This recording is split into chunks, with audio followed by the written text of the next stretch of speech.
Linux file system. Now, what is a file system? A file system is basically, think of as a closet, as a shelf. When you come in, you change, you put your t-shirts in one shelf, you put your socks in another. So there is a systematic way in your closet where you put all your stuff.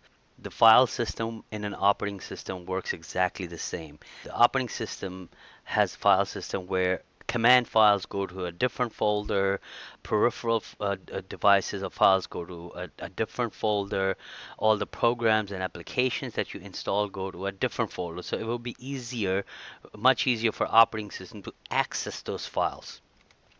Now, operating system stores data on a disk drives using a structure called file system, consisting of files, directories, and information needed to access and locate them.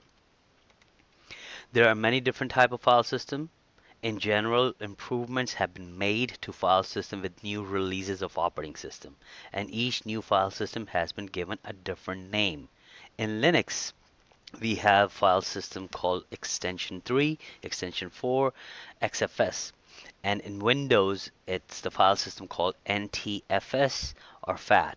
Linux file system stores information in hierarchy of directories and files, meaning there is a first folder, one folder, which is a slash, a root file system, and every other file created within the first file or directory. The file system structure in Linux actually looks like this. As I mentioned, the first file system or first folder always start with slash, which is also referred to as root. Now please keep in mind, slash root is not as just slash. Slash is the first directory structure where you have to start your navigating your file system. And then underneath it has different folders. As you could see, it has bin, boot, dev, etc. So this is the way Linux structure its file system. Or if you compare this Linux file system with Windows, you will see the Windows has also something like that, similar structure, but they have given a different name. So let's look at the Windows file system. If you go to Start and you go to Computer, you're going to see your C drive. In this case, our C drive, when we refer to our file system structure diagram in the background, you'll see right here, this one has slash. So in Windows, it starts with C. So C or slash is the same, but C in Windows and slash in Linux. So when you double click on Windows C drive, you're going to see all those different folders. Now, why do we have all those different folders? Why not just one folder? And it would be so hard for the operating system to find the right file or directories that you're looking for. So for example, like apps and Dell, then you have Intel folder, all the Intel chip related files are in that directory. The logs, program files are the folder when you install a third party applications. That's where they are downloaded or the files get. Then we have another one, program files x86. That's where the 32-bit related directories are created, and users, that are the user directories. If you click on it, you'll see my directory right here as well.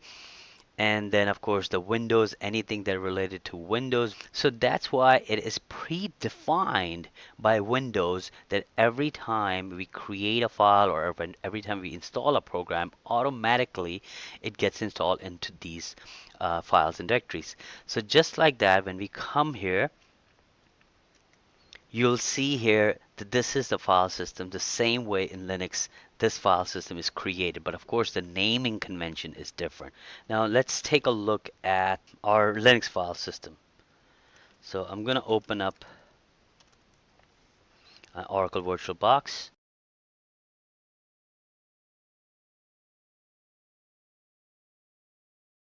So let's go to the file system.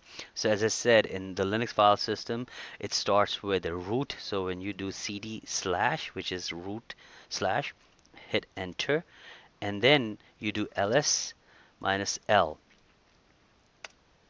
Here you have a list of all the directories and files that are starting with slash. you could go into each of these directories and you could see how the file system is structured. So I hope you guys got the gist of how the file system looks like and why do we have file system in our operating system.